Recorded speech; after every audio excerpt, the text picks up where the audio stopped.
Good evening, everybody. Hope y'all are having a wonderful evening. Happy Thanksgiving week. Moose is not with us this evening. He is sick, and so I'm kind of running the show behind the scenes as well as talking and everything else. This will be fun.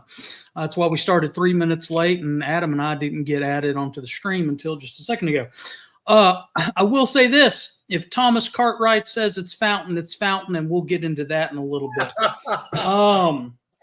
Who are we to argue with him? Before we get started, any views and opinions expressed on this broadcast are not necessarily those of the SCV, its GEC, nor any division, brigade, camps, or other subsidiaries, strictly those expressing them.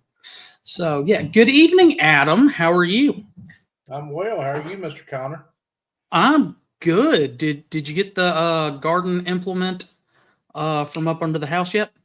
No, not yet. It's still there. You gonna send the dog after it? I'm waiting for the 20th anniversary.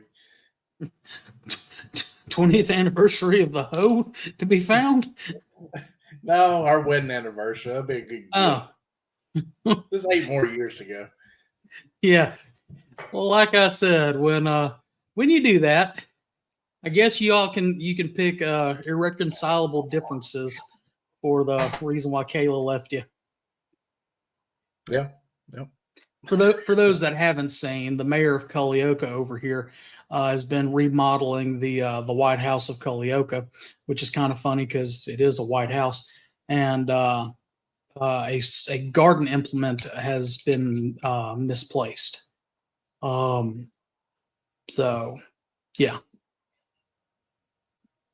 Yep. Last notice, bedroom. Yeah. So it's been a running joke between Adam and I in our text messages and TikTok video sharing for the past couple of weeks, and yeah, your office looks nice. Well, thank you. This will be the cleanest it'll ever be. So there's nothing in here but furniture, and books will start coming next week, and they'll never be this clean again. Why didn't you do wainscoting? I wanted to, but you run out of money. Well, it happens. Well, It happens.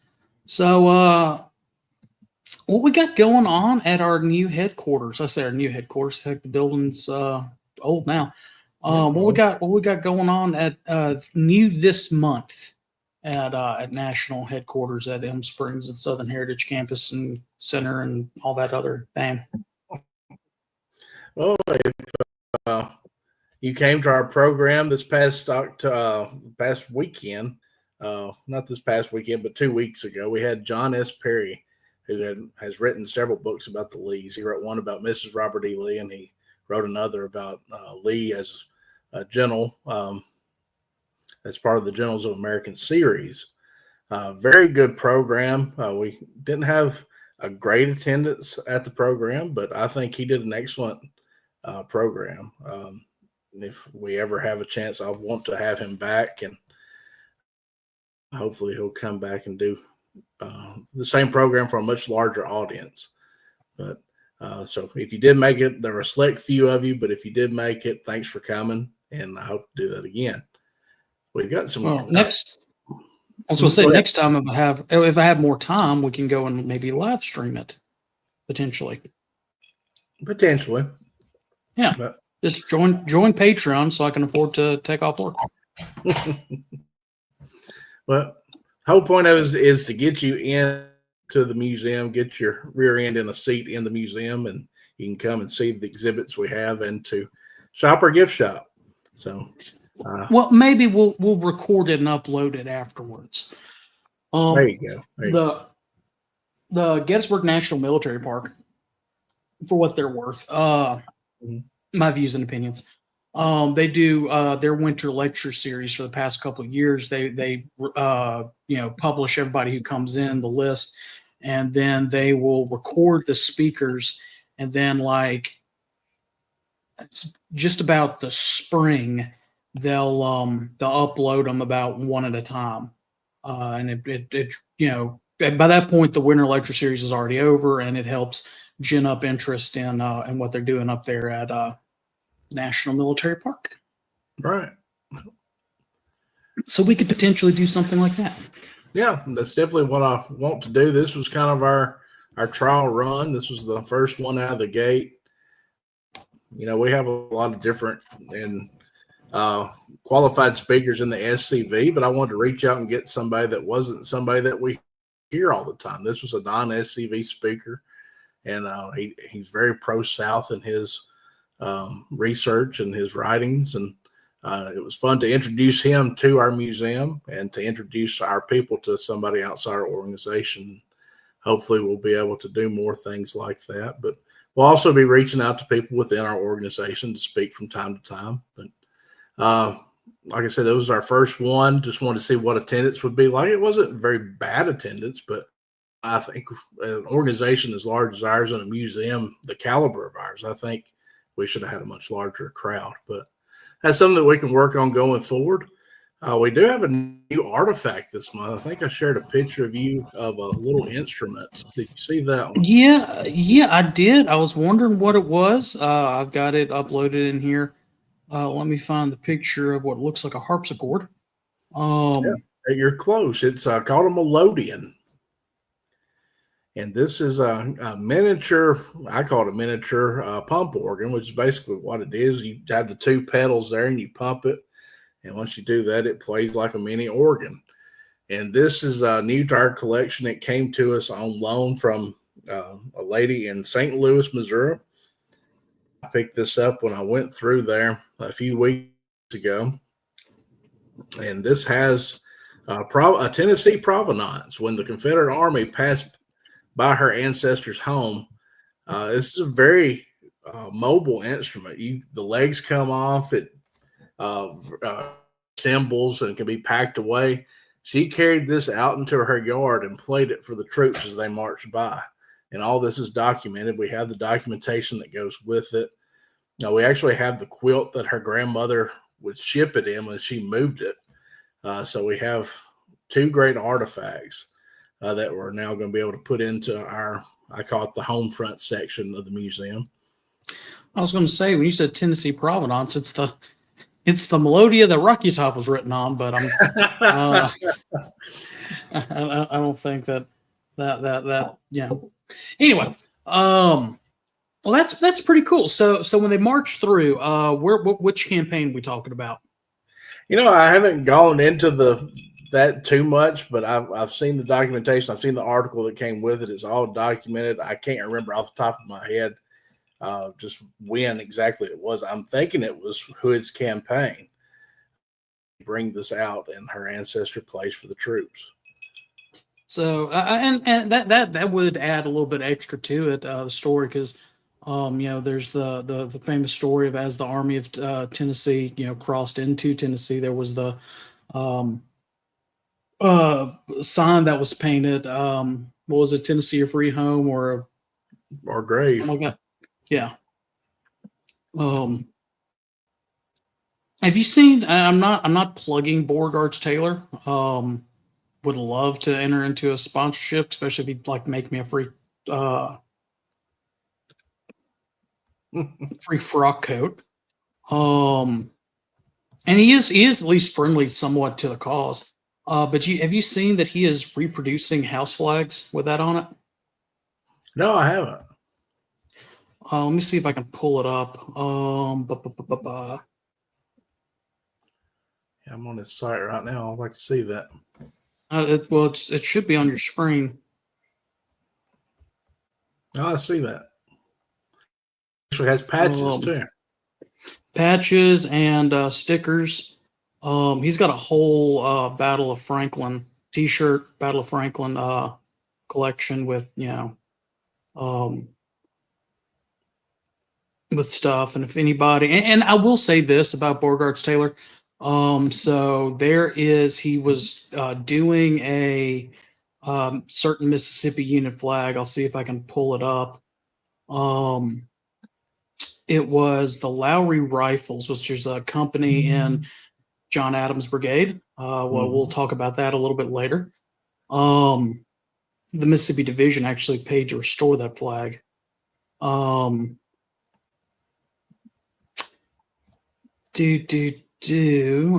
here it is. So the flag in his original, he'd left off the stars, and we've got a camp here in Mississippi named after the Lowry Rifles. And of course, they've done an extensive amount of research. The camp's been around since the early 1990s. They have the schematic from the archives and history. They sent him the information, and he went in and corrected the design. So he does enjoy his historical authenticity on that. So he's pretty cool. Pretty cool.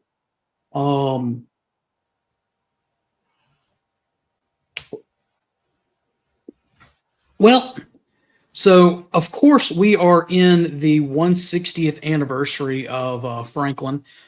Franklin holds a very special part because to Elm Springs, because it was part of the campaign. In fact, when was the skirmishing around Columbia? I think David Pope says it was around today.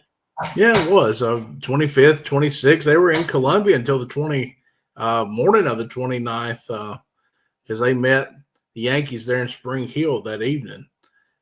So it very well could have been tonight. That 160 years ago. The all happens over at Elm Springs, but no. Well, I don't know if I'd want to be there on the 160th anniversary. Mrs. Looney already crying over the dead kid, running around on walls. And if you paid attention to our Halloween episode, And then, of course, now the 160th, there's no telling what'll happen. We'll probably start smelling smoke if you're inside the house, because go ahead and tell the story of Frank Armstrong really quickly, if and you don't Oh mind. yeah, yeah. That's one of my favorite stories. You know, Elm Springs, along with several other homes on the south side of Columbia, were slated to be burned by the Yankees. They wanted a clear line of fire on that side of town. They went, and I know they burned at least 3 homes. When they came to Elm Springs, it was to be the 4th. They put a broom in the fireplace and then threw it underneath the stairway. And luckily, the family slave named Sampson took the burning broom outside. And as the Yankees were going out the front door, the Confederate cavalry under General Armstrong came through the back door. And they actually had a shootout right there in the house. It left 2 of the Yankee soldiers dead on the front yard.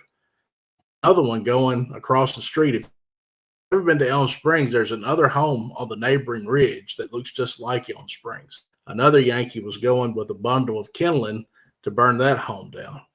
So Frank Armstrong saved both homes when his cavalry arrived just in time. And if I ever win the lottery, I'm buying the twin.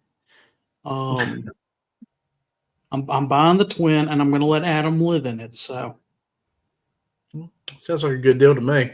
you'd have a short commute. Which, of course, if you look here now, was it this fireplace that's in the dining room, or was it another one? Yeah, that's according to legend. That's where they took the broom and set it afire, and then threw it underneath the stairs that are just outside of this room. Which, of course, if you look above the fireplace, there's Bedford Forest hanging. We used to have. Is Bedford Forest still hanging in there? Is this a recent picture? No, I've just the found it only off. picture that's still in there is General Frank Armstrong, because we're taking the home back 1850s appearance. There wouldn't be a portrait of General Forrest in there. Yeah, I found this one online. Quickly grabbed it and threw it on here. I know Bishop Polk's portrait used to hang in there. I think it was Bishop Polk's. Yeah, he was in the parlors, and yep. Yeah, which of course but the other gentleman in between the 2 windows is Frank. And is that the decanter underneath it? No, it's not. That's a piece of the family's original silver, which they hid in the cistern during the war. If you go over to the window on the right, there's a corner cabinet on the wall that you can't see here. And in that corner cabinet, we have the decanter that Mrs. Looney gave to General Armstrong. And here's the picture, painting that the SCV commissioned to commemorate that. She didn't have much to give him, but she found a decanter of brandy. And thanks for saving the home. God, I'm good. Almost like we planned this or something. I'm telling you. See, you didn't think that I'd have all this ready to go. Of course, we are talking about the Battle of Franklin, with it being the 160th this weekend, and the Tennessee Division has its memorial march from Winstead Hill, which, for those that don't know, Winstead Hill was the original proposed location for our museum and headquarters. Well, actually, our headquarters first, then museum. But I found in a copy of the Veteran, back in the 80s, where we began raising funds to purchase it. And then, of course, Dr. McCain and the museum committee found Elm Springs and purchased it. But we still, now, does National or does the division own Winstead Hill? It's the camp there in Franklin that owns it. Okay.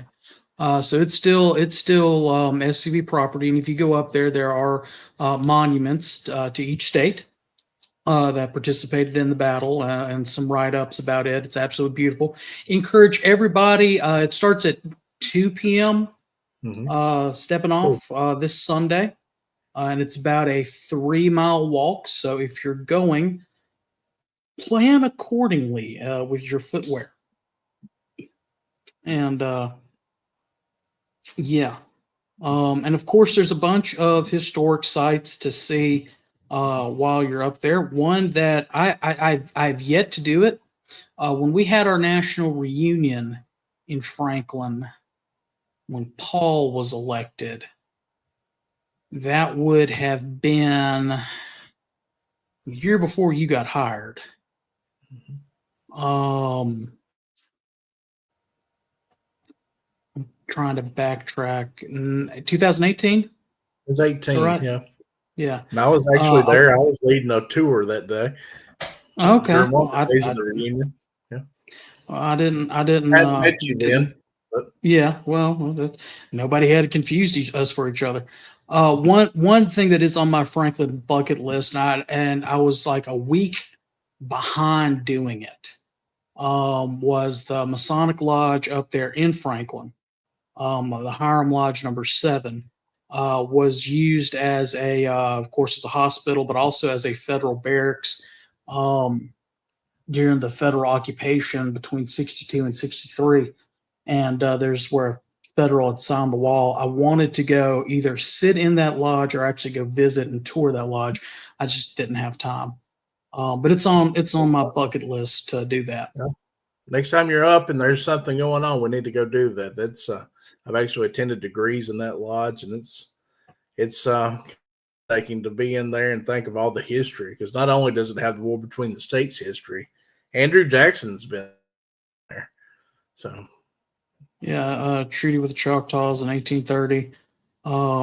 So yeah, that's something. And of course, the McGavick Cemetery, the the outside of, I can't remember the name of the house, and I'm not going to say it because we don't like them, or at least the executive director of that organization. we'll just call it the Have used McGavick. opinions. Yeah. But of course, that's where several of the Confederates ended up being buried. This has a special, the largest representation out of any other southern state. Mississippian state than any other. Yeah, and you can't see it, but you can kind of make it out. It's kind of grainy. But the 11th one in there is a cousin of mine, Marion Bond. He is I forget which one he is in this picture. I think he's the one on the right. I'm almost positive he's the one on the right. Boom, click. Yeah, so Marion is the one on the right with the really, frizzed out hair and mustache. He was my fourth great grandfather's first cousin, served in the same unit. His brother, who is there on the left, Wilkin, it's a depressing story. So Martin, not Marion, Martin. Martin ends up dying at Franklin and is buried at the McGavick Cemetery. Wilkin is wounded, shot in the thigh, and is captured after Hood's retreat and sent to Camp Chase and dies of disease in March of 65. So close to the end of the war. But that's one of the things to Franklin. Kind of look like the dad a little bit. Just got better hair. Kind of looks more like you. I was gonna say the guy standing to the left has your hair. I mean, you can tell the family hair there. Yeah.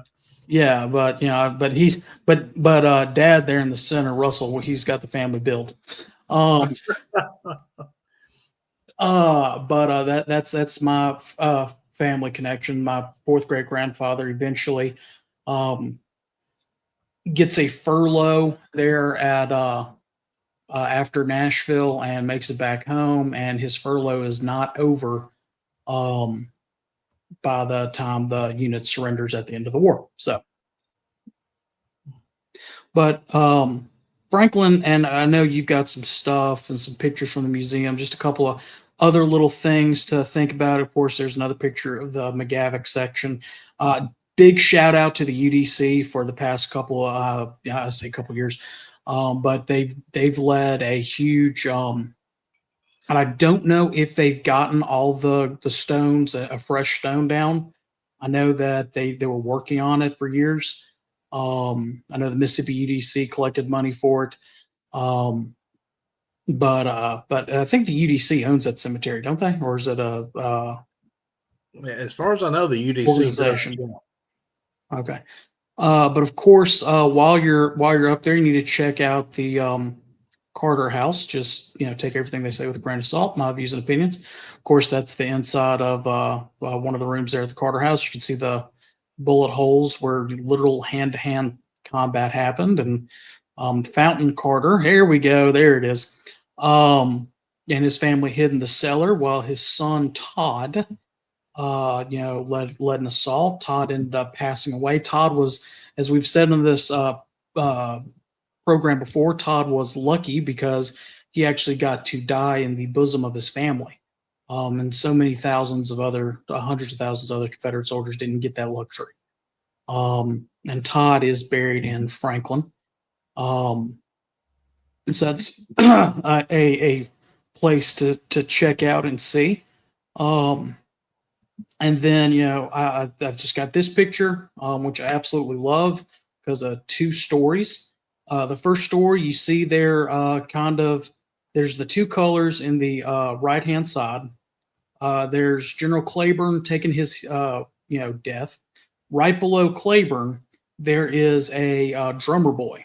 Thomas Cartwright tells the story that he was a 15-year-old drummer boy from Cockrell's Missouri Brigade, and the Federals were firing canister at such a rate that they ran out of canister and were having to collect mini balls from their dead on their side, and were loading that into the guns, and it fired, and they heard the sickening sounds of cracking of bones. But as they re-rolled or put the gun back into battery, that 15-year-old Missourian drummer boy took a fence rail and shoved it down the barrel of the gun, trying to, in a sense, spike it. But the Federals, pulled the lanyard, and according to Cartwright, he burst like a bright red tomato. Of course, Thomas Cartwright knows everything about the Battle of Franklin. So I don't doubt that that's it's an actual account. Of course, he is fighting for his home. We know what he was really fighting for his home, his liberty, things of that nature. We don't, and not what, some people would cause us to believe, especially some people in the area that try to rewrite history. Not naming names. But the National Park Service is one of them, and another group up in that area is. But I didn't notice this until earlier when you zoom in. Adam, here's your trivia question. Who is that Confederate officer? I don't know. Who is it? That is Otho Straw. Really? Straw, there's an account of his death from one of the men that served under him.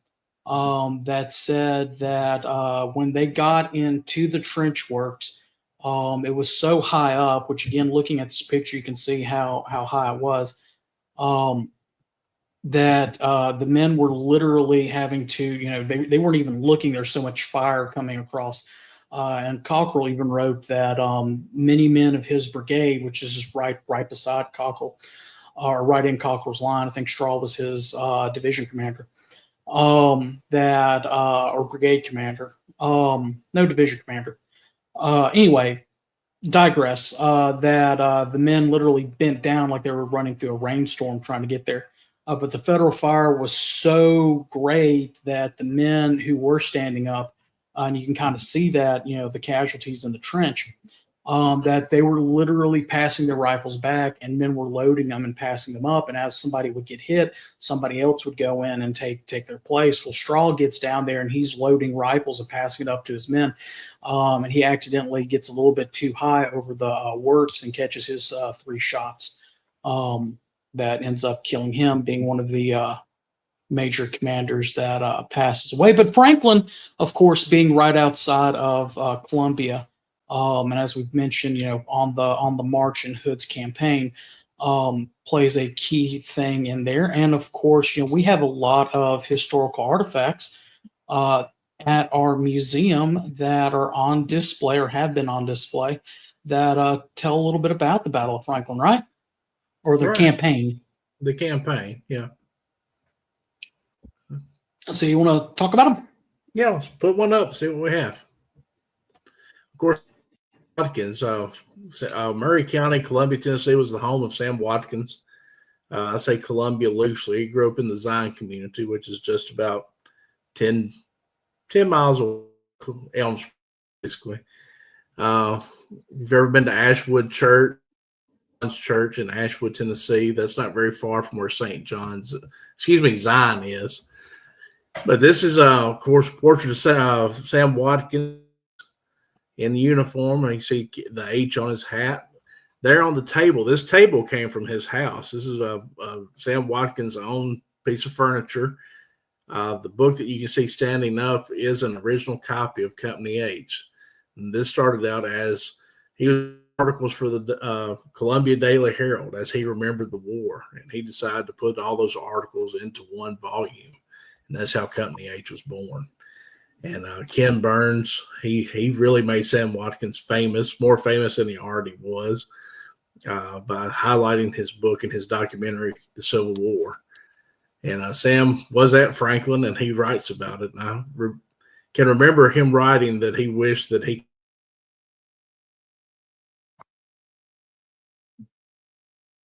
Adam, he froze up on me. Say that again about the last harvest of death.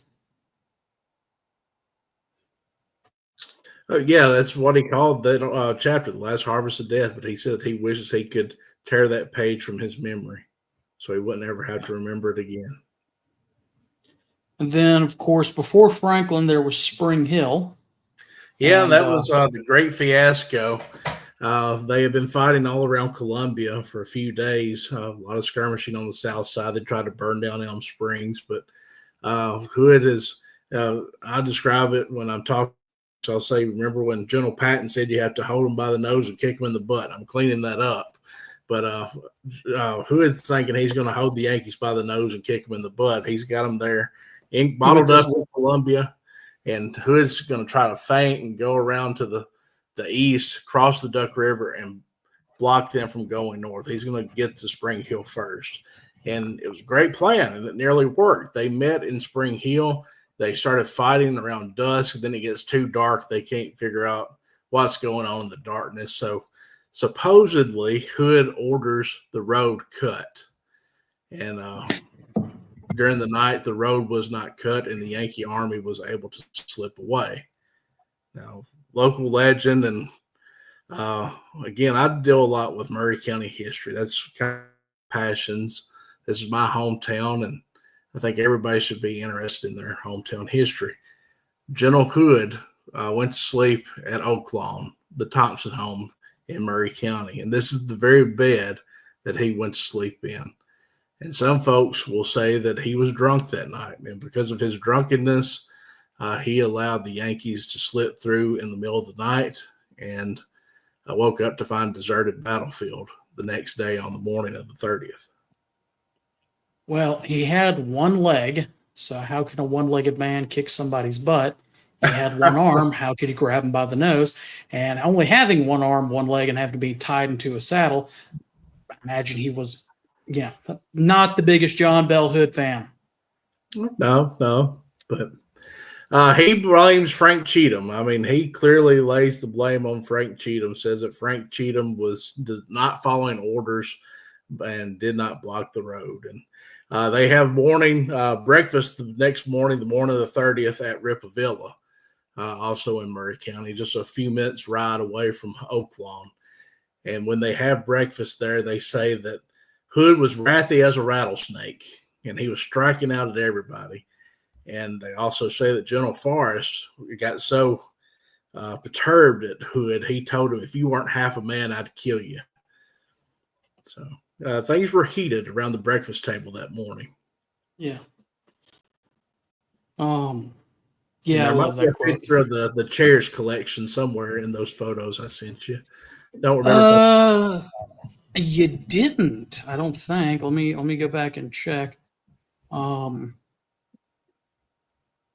may not have uploaded for me. I think I deleted the email.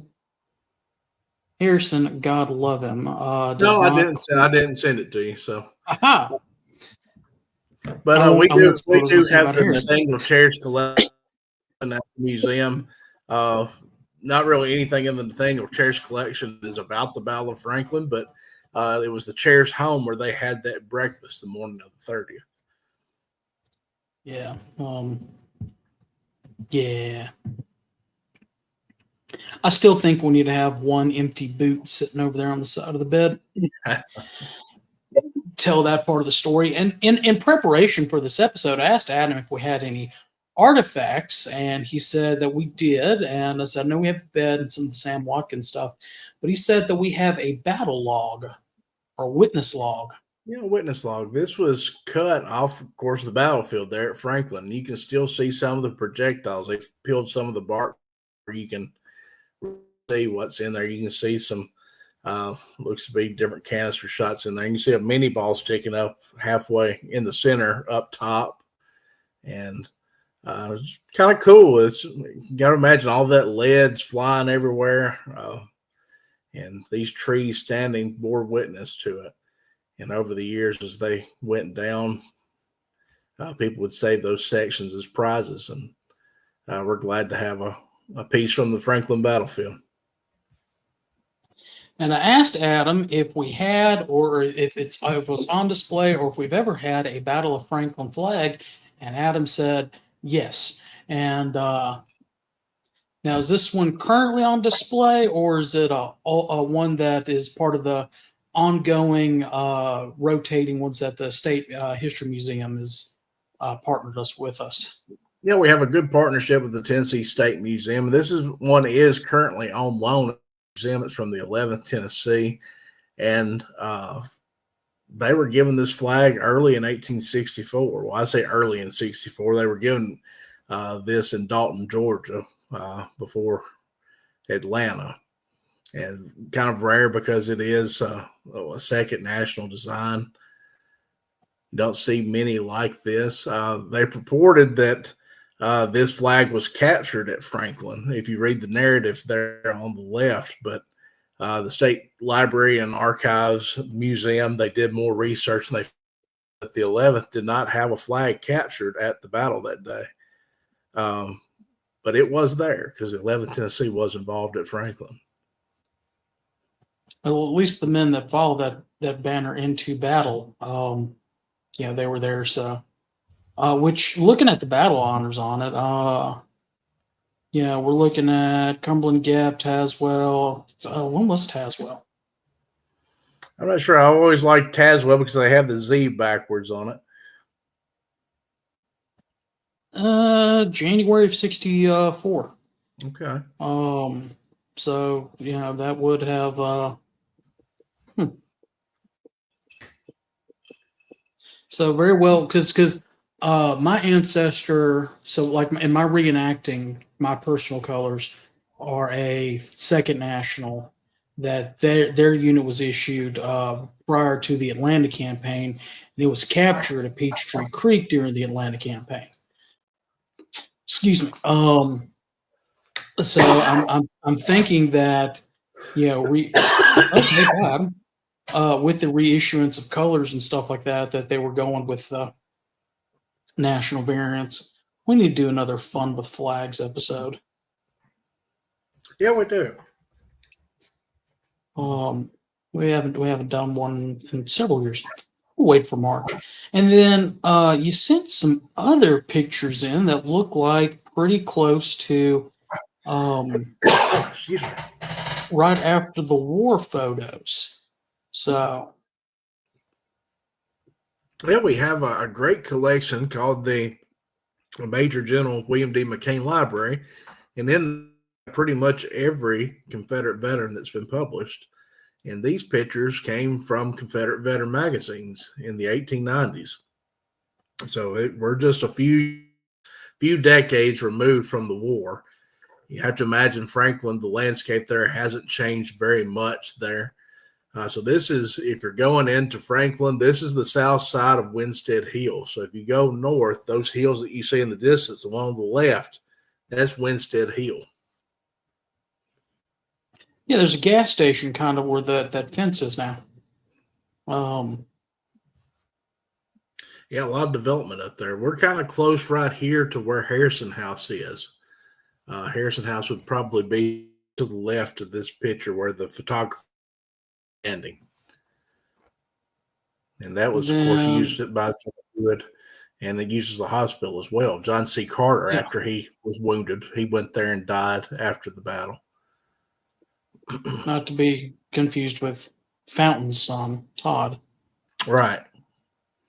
I like to tease people and say his name was Fontaine, but it was Fountain. This tree is where General Hood stood planning the Battle of Franklin. This is atop Winstead Hill. I've never heard. Stood. Yeah. Come on, Well, yeah. he may have leaned. I mean, he could have been standing on one foot. I mean, give him a break. Adam, he didn't have the other foot. That other foot's somewhere in Georgia. Well, he leaned under this tree and planned the Battle of Franklin. Not the biggest John Bell Hood fan. There was a quote from a Confederate veteran that said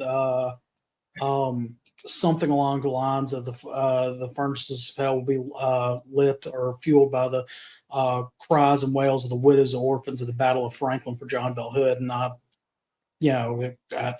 not the biggest John Bell Hood fan when it comes to November of 1864. So that's his leaning tree. That's his leaning tree. I'm not familiar with a lind tree. I think it's short for linden tree, but you know, I don't probably wouldn't recognize a linden tree if you showed me one. But yeah, doing a quick Google search, it's saying linden. If you just type in lind and kind of looking at the leaves, you know, it kind of matches an example. Mm-hmm. I took a class on trees in junior college. Did you? Yeah, dendrology. I love this one because if you go to Winstead Hill now, there's a lot of overgrowth, or I say overgrowth. There's a lot more trees. Yeah.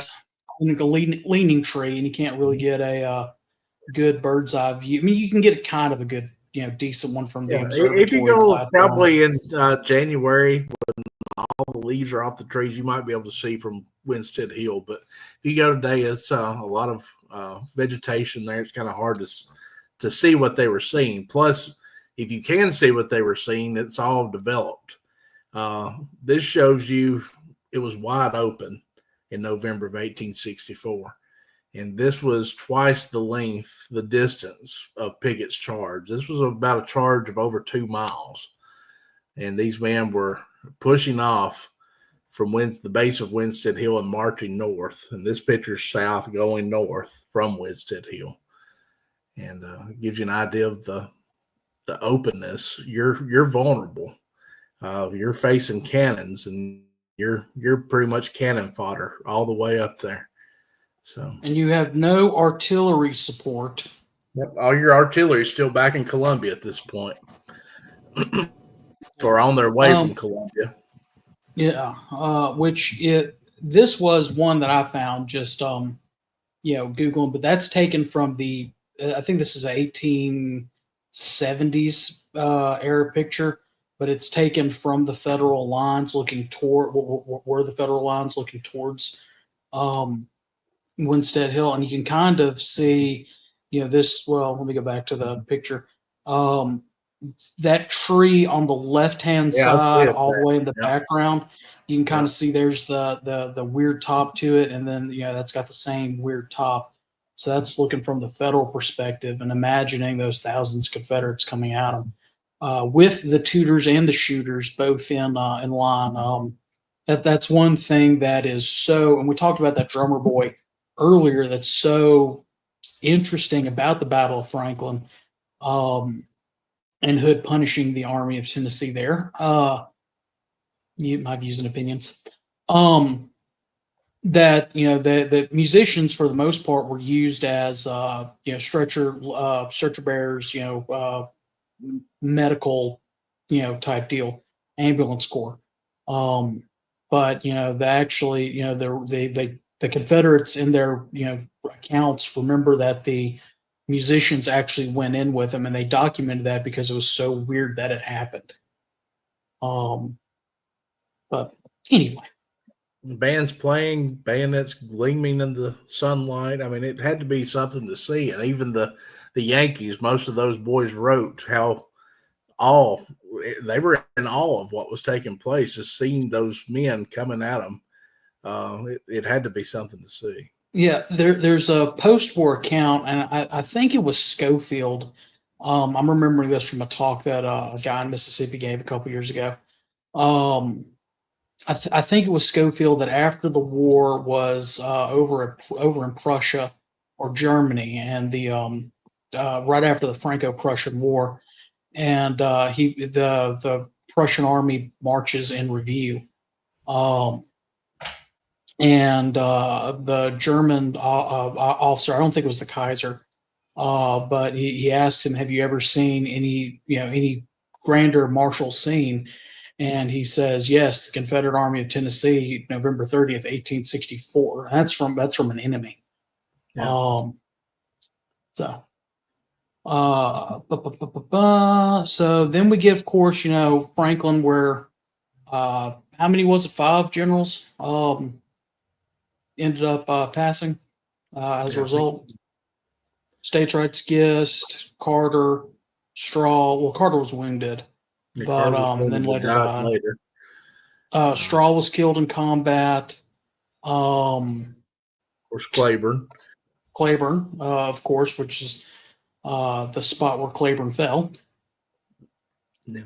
So, I was disappointed to know this is, growing up, this is kind of the battle that I first studied. I mean, I'm just 40 minutes south of Franklin. So, growing up was a favorite spot to me to go up to the battlefield and explore. And when I saw this picture, I was kind of heartbroken because this is no longer there. But I'm told that there are pieces of it that survive. And if we can find one of those, I'd love to have it at the museum. But yeah. I don't know what the decision was made to take it down, but it was taken. Hey, it's a lot better than a Domino's or a Pizza Hut being there. Yeah, that's true. Because there was a Domino's or a Pizza Hut, over there at some point where, Claiborne was near where Claiborne was killed at, and I'll give that to the Battlefield Preservation Trust. They do a good job. The history they tell is hit or miss sometimes, but at least preserving battlefields. That is I am glad that they're doing that, because I remember that they purchased the land and then gave it to. I think they gave it to somebody else who shall not be named. Yeah, done a lot for battlefield reclamation up there, and that is a good project, worthwhile project. Of course, we should have mentioned this a little bit earlier, but St. John's Church, it ties in too, because at the end of the story, this is kind of where it all comes to an end. It starts and ends. Starts there and ends there. General Claiborne with his staff rides in front of this church and says, it's almost worth dying to be buried in such a beautiful place. And a few days later, he was killed at Franklin. And they originally brought him and several other officers to Rose Hill Cemetery. And they buried them in a hurry. They buried them in cheap caskets. They buried them close to Yankee soldiers. And when I forget which reverend it was, Quintard, he comes down here, sees where they're buried, and he says, "This is not going to do." He has them buried, and he takes them down the street to Ashwood Cemetery, or St. John's Cemetery in Ashwood. And they rested there for several years until their families finally came and reclaimed them. The only general in Columbia that remains from the Battle of Franklin is General John C. Carter, and he's buried in Rose Hill Cemetery. And he died 10 days after the battle, so he held on until December 10th, I think. And they brought him to Columbia, buried him under a magnolia tree, and that's where he still is today. But St. John's is still a beautiful, beautiful church and graveyard, and there are several Confederates buried there just behind the church. They are all part of Who Is Tennessee campaign, and of course the Polk family helped build the church. Bishop Polk is in New Orleans, but I think his wish was to be buried here. But his nephew, General Lucius Polk, is buried in the cemetery. Yeah, and it is absolutely beautiful. I remember the first time that we drove by it. It was like it was pitch black dark. And it was my dad and I, and probably, and I say pitch black, it's probably around 11 o'clock that evening, heading up to headquarters. And I'm looking at it and I'm like, huh, that's kind of a pretty church. And I heard the story, of course, of, you know, uh, uh, Claiborne wanted to be buried there and everything like that. And I thought that, that is a really, really, really pretty church. And anyway, on our way out, we ended up stopping, and sure enough, it was there. So is Ashwood in Murray County, Tennessee? Yeah, it's in between Columbia and Mount Pleasant.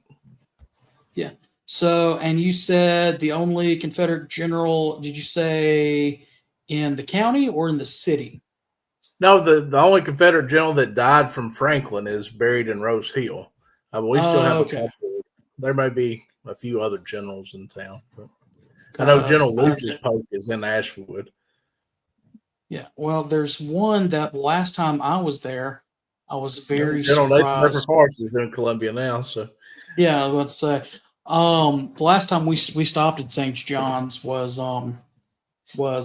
finding him. he's right there. Yeah, Front Robert row Beckham. on the church. Artillery Chief of General Stephen D. Lee. He was killed in a cannonade in Columbia. Yeah. So that one was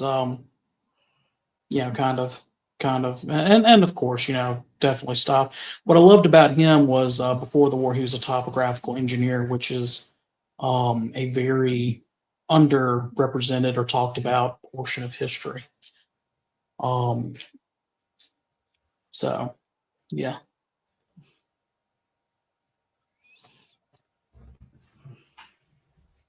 What I think is interesting about, like I said, all the other generals, their bodies were claimed after the war. General John C. Carter never claimed, and his wife was from Tennessee, so you would think that she could easily come and get a body, but she never did. Local legend is that she was mad that he went and got himself killed in war, so she left him there on purpose. He didn't go under the house to get her hope. That's right. So if anything happens to me, I'll be forgotten too. Well, it's almost like it would be very convenient if there was a certain couple that was heavily involved in Rose Hill Cemetery and the preservation efforts up there.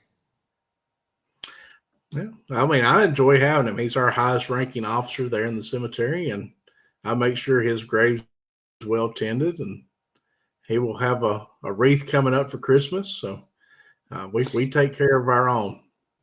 Yeah. So speaking of Christmas, now of course we headquarters, the museum will not be open this weekend. Is that correct? No, we'll not. We'll be closing Thursday, Friday, and Saturday. We'll be open on the 2nd, and we'll stay open. We'll be open pretty much every day this next week. We'll be open the 6th and 7th for the Merry Christmas Home Tour. Then on the 8th, the Tennessee OCR will be having a memorial service at the Jefferson Davis Monument. So we'll be open that Sunday afternoon. So. Well, so if you're doing the walk on Sunday with the Tennessee division, just stay over, go eat at Puckett's, and then come and look at your headquarters on Monday. Come see some of those great artifacts as well as the other artifacts that are on display. And Christmas is coming up, as we all know. It's a good question there, Jason Lloyd. I don't Jason asked where John Adams is buried. In the ground. Do do do. Uh,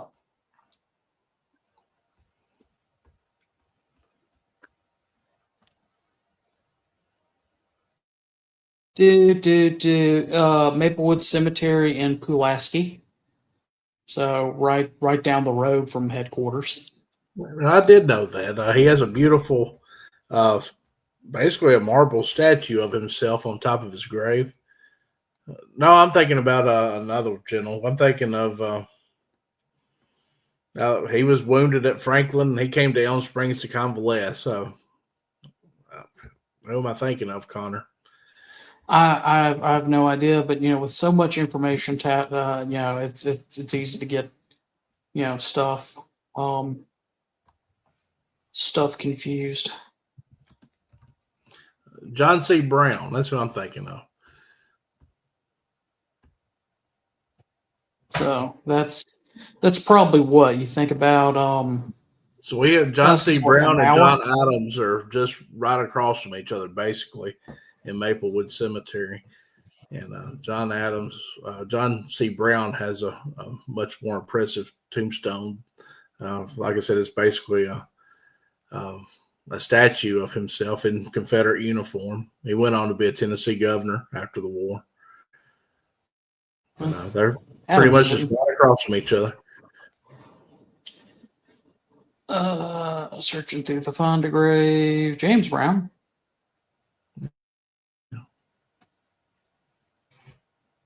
That There would he is, be John Calvin Brown. Yep. It'll show his marker there. It's really impressive. That's the base of it. yeah, he did have a statue of himself. Not that I'm planning on dying anytime soon, but if Susie, if you're watching this, I don't get a statue of myself on top of my headstone, we're gonna have issues.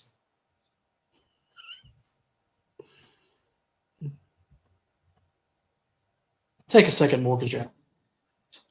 It's funny that you mentioned that, Jason. In looking through pictures, I tried to save a picture of John Adams's saddle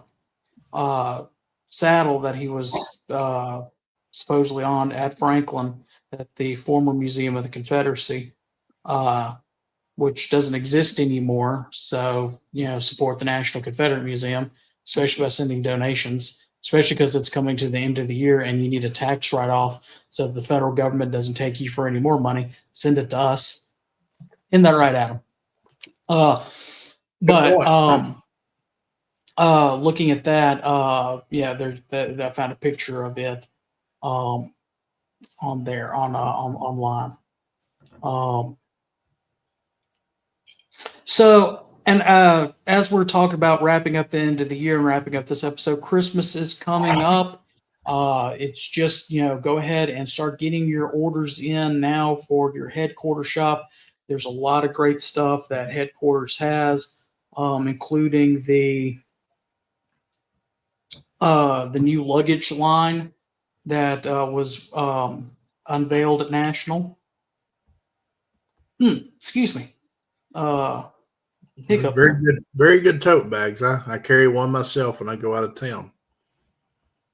Of course, everything going on with here. Books that are I bet that'd be a good one, talking about these tote bags that we're talking about. Flasks, everything else. Oh, that's cool. When do we get those? Yeah, we have one of our members is making these for us. So these are specialty items, and they'll be made custom for you when you order them, as will these little plaques here. The new beanies. It's starting to get cold, so You'll need those. A lot of good shirts, and we're starting to really beef up our our life member stuff. I know Connor, Thank you're a God. life member, so you might want to search and see all the new stuff we have for life members. And I, I carry one of these wallets every day, and it's a good wallet. So do I. I bought mine from Adam at the Alabama Division reunion, and I'll go ahead and tell you the thing I love the most about it is there's plenty of area for your cards here, plenty of area for your cards here, area for cash, but it has a change pocket, um, and it is high, it is good quality leather, and it is worth the definitely worth the $50 that it's cost. But here's the question of the century. When is the last day? Oh, it's already on the screen. So the last day to purchase things from SCV shop is Friday the 13th to get it by Christmas. So you really don't have that much longer to get it. Y'all still selling that weird rug? I don't know if it's on there or not. We may have sold it. Harrison probably bought it. Oh, that was a very pretty rug. A lady made specially for us, and we sold it on consignment. I don't know if it's still on there or not, but it was pretty neat. Just to see it out of context, you might think it was weird. When I saw it out of context, but for us life members, there is the canvas duffel bag. We have this tumbler. I have this one. I bought it at National. Even I've hand washed it. The leather's still holding up good. I don't drink anymore, so I don't need the flask. Love that challenge coin. I don't wear cufflinks, and I have a pair of the regular logo ones. Thank you, Eric. I go ahead and I buy the regular ones after I have my life membership, and Eric's like, "Hey, we just got life member ones in. Can I trade them out?" No. So, do we still sell the Iron Cross of Honors? Yes, we do. They are true cast iron. They are very heavy. You can imagine it costs a lot to ship them. So you do get a break if you pick them up in person at Elm Springs. But if not, you have to pay for the shipping. It is expensive. But I know you can get them other places and made out of other materials. But I still prefer the cast iron Southern Crosses. Yeah, it's on my. Are they still 300, or do we have to go up on price? Oh, they're less than 300. Are they? Yeah. For some reason, I was thinking 300. Maybe 200. That may have been with the shipping too. If you still have the store up, look for it and see what it says. Closed it, but I can pull it up really quickly.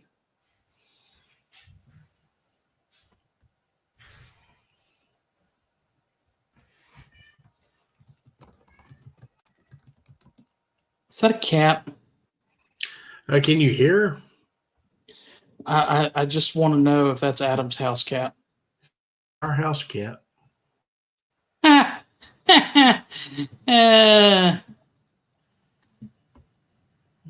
We do still have them, Jason. Well, while you're searching, I'll remind everybody Sam Davis. All right, so $190.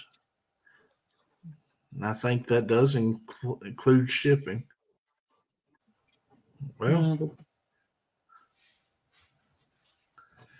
so that's like I said, it's cast iron, and it's an example. They make these from the original UDC molds, and we have these cast here in Tennessee. And that's when I said they're heavy. They're heavy. It says they're 25 pounds each. So you could also, if you're not going to put them in the ground immediately, you could do curls with it. So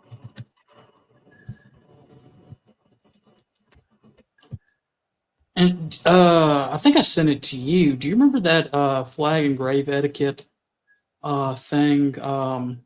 Yeah, that you sent to us. Yeah, Yeah, that that the SCV National had had put out published at the several years point. ago. Yeah. We need to get back on that. The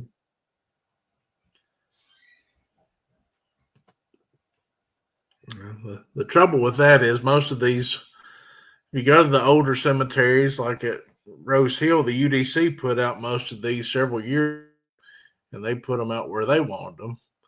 And if we put out a publication saying what needs to be at a certain place on the stone, or Yeah, good point. you have to kind of look at your what everything else in the cemetery is doing first. Didn't know we had yeah, I really like that. But it's because I went through the all right, so could he do a life member one? I don't know. We can ask him. Yeah, find out because I paid enough for my life membership.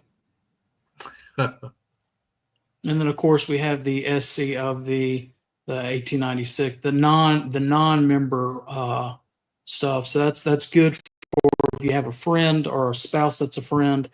Logo, the alternative logo. For those, especially if you do have like a person that, like, we have one guy in Mississippi who is he has no Confederate ancestry whatsoever, but he comes to every camp meeting that he's associated with. He's a member of the Friends of the SCV. So that's that, and he wears the stuff. So make sure that we check think about our friends of the SCV as you order stuff. Also, I know that several camps are doing elections for their camp officers. Remember that you can get medals. Where would they be, Adam? Oh, Under I medals. would look under medals. Yeah. Yeah. And on that same But note, remember to get your medals here, but we also need to remember to, once you elect new do officers, turn in your change of officers forms officer of membership. form. Yeah. Yeah. Of course, if you have somebody that's been in the SCV for 25 years and 50 years, you get them their service awards. That's one thing that if you do have a member that has been active for a while, I mean, it's 25 to 30 bucks to make that member feel good. And give and by showing him off to younger, I say younger members, but guys who haven't been to the SCV that long, showing that little bit of care to your members that have been in is gonna potentially, well, if they care about that guy, they'll care about me. So help with retention efforts. New member medals, honor guard medals, the Centennial Medal for those that are interested in that one. I don't see them on here, the officer medals, but I'm sure that they're somewhere on the site. Just my computer's acting a little wonky. So just go and look at that. Look at the think about getting that. If your camp has nope, it's still for sale. What? Oh, yeah, our rug is still there. Yeah. So for those that are interested. I did find the officer medals. Let's see if it allows me to add it to cart, but we have one for pretty much every officer. It goes even brigade commanders. So your chaplain, color sergeant, quartermaster, treasurer, historian, surgeon, judge, advocate, commander, lieutenant commander, past commander. If you're a camp officer, we have the medal for you. Past commander is the best. Best. Well, the star in the star on the neck collar's best one to get from personal experience. And we talked about the 25 and 50-year medals, but we also have bars for years of service. If you have somebody that's a 5-year member, you give them a 5-year, 10-year. They come in increments of 5. So and to honor Yeah, and service. just think about, making if you were like I said, I know some camps are some camps have a lot of funds in the bank, some of them don't. That's just a good way for you to honor your members, make your members feel good. Um, and it may help with your retention. Um, just look, I may be wrong, but give it a shot.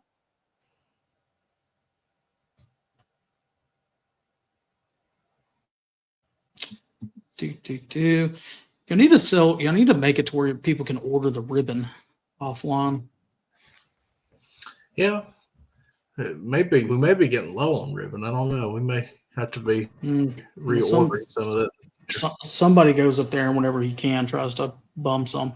I don't know who that would be. And I actually bought one of these. So if Santa Claus is nice to me and brings me that 1906 reunion medal for Christmas, God, I hope he does. I'm going to wear that alongside my SCV, Cross of Honor one day at reunion.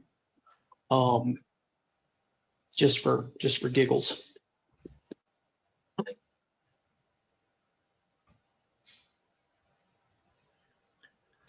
David Pope, has a thought been given to having engraving available for the medals? And correct me if I'm wrong, Adam, but we have to order them in such bulk that there's no way for us to individualize them. Right. Yeah, that's right. But we don't have. They are made in such a way. If you want to take them to a local store in your area, you can have them engraved at your own vendor somewhere else. I know. I recommend some people in town that bought them to go to a place here in town to have theirs engraved. But they can be done, but we just don't have the manpower, the means to do that for you. But it is a good idea. Like Connor said, we have to order quantities of 100, and sometimes quantities of 250. So it's kind of hard to customize things if you're ordering at that quantity. And sometimes when you order things, they break. Like my Robert E. Lee Award, the first one. Yep. Which, speaking of, you'll get a little kick out of this. This past weekend, I was rearranging furniture and the pictures and stuff. Hey, also, speaking of Christmas, while I'm pulling this back up, anyway, I was rearranging all the stuff in my room, and I knocked my Robert E. Lee Award plaque, and I cracked the plexiglass. So I'm having to, I have to re-get that. Which I put those together for national. I put them together on the division level. I just got to go buy another plaque and transfer it. The certificate itself was not damaged. But if you're looking for something, to decorate your tree with, because Christmas tree decoration does not start. All right, let me ask you: are you and Kayla the people that decorate early? Oh, we have to. Merry Christmas home tour starts the first weekend in December, so we have to have everything decorated by then. So. No, I'm talking about at Casa de Adam. Casa de Adam, we've had a Christmas tree up for 2 weeks now. Make me sick. Judging you people so hard right now. Yeah. But if you do need something for your Christmas tree, there's the Elm Springs ornament. Lovely Christmas cards. I've got this stack at the house I've sent out for the past couple of years. I'm actually running low of. I may end up calling headquarters. When y'all closing headquarters again? We'll be closed this Thursday and Friday, open all next week. Okay, I will call Wednesday and do an order and pay for overnight shipping because I need to get my Christmas cards out. Yeah, well, we have a great selection of Christmas cards. I really like the Christmas ornaments. Those pewter ornaments are very nice. Yeah. Of course, the Monument Avenue ones that we were looking at earlier, like the bust ones. Yeah.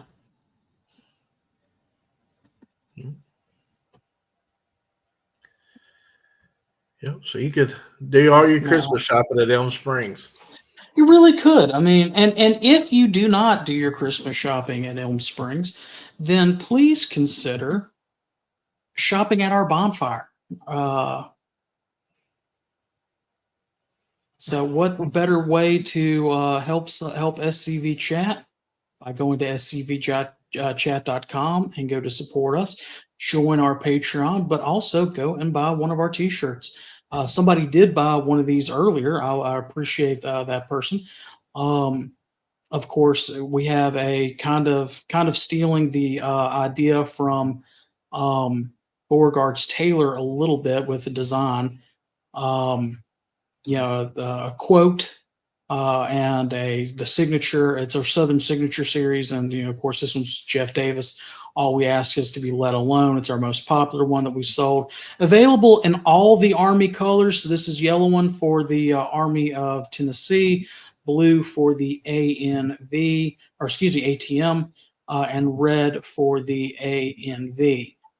Looks good. We have it available in regular as well as comfort colors. Comfort colors, if you have never owned a comfort color shirt, I absolutely love them. They're a little bit muted in color, but the texture is really soft. We have that available as well in a sweatshirt and a comfort color sweatshirt as well. So as the winter weather starts coming in across the South, consider getting one of these really cool shirts. Makes a good Christmas gift. Glad you clicked. I thought you were really having a bonfire. Yeah, no, I have to push our merch. No, Jason, the 1906 reunion medal is the one where General Lee gave us the charge. 1907 was the next one that was in Richmond. So yeah. But anyway, we've been at it for an hour and 20 minutes. We're going to go ahead and wrap it up here. From all of us here at SCV Chat, we hope you and yours have the happiest of Thanksgivings, especially during this time. Think about those that are not with us. Think about those that do not have families to celebrate with. Remember that the SCV is your second family.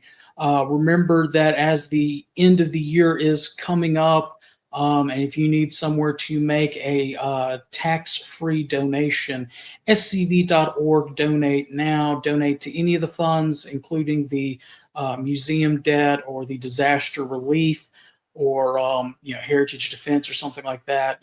Give if you are so inclined, especially to the museum. Christmas shopping with at least SCV HQ needs to be done by December the 13th, Friday the 13th. So that is roughly 2 weeks from Friday. So get those orders in so that Jill doesn't hate us. To make sure that you get it by Christmas. We will not have an episode this Thursday because it's Thanksgiving. Remember that this weekend, the Tennessee division, it's Sunday, right, Adam? It's Saturday. Or is it Saturday the 30th? It is Saturday. It is Saturday the 30th. Okay. Saturday the 30th on the 160th. There's no way I can make that. There is the 160th anniversary walk, battle walk, memorial march. Go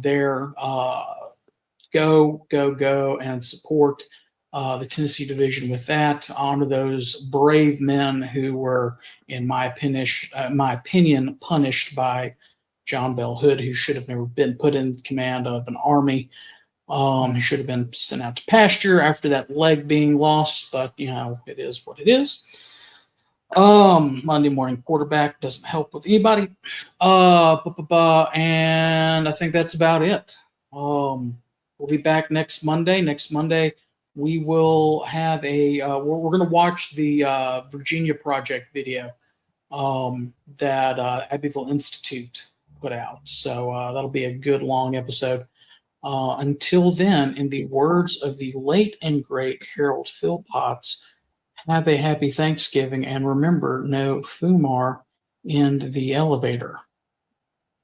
Happy Thanksgiving.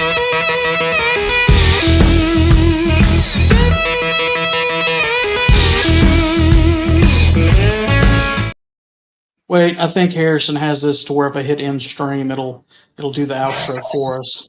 I'm not used to that. Let me see. Ah, yeah, that's how it does. All right, sorry.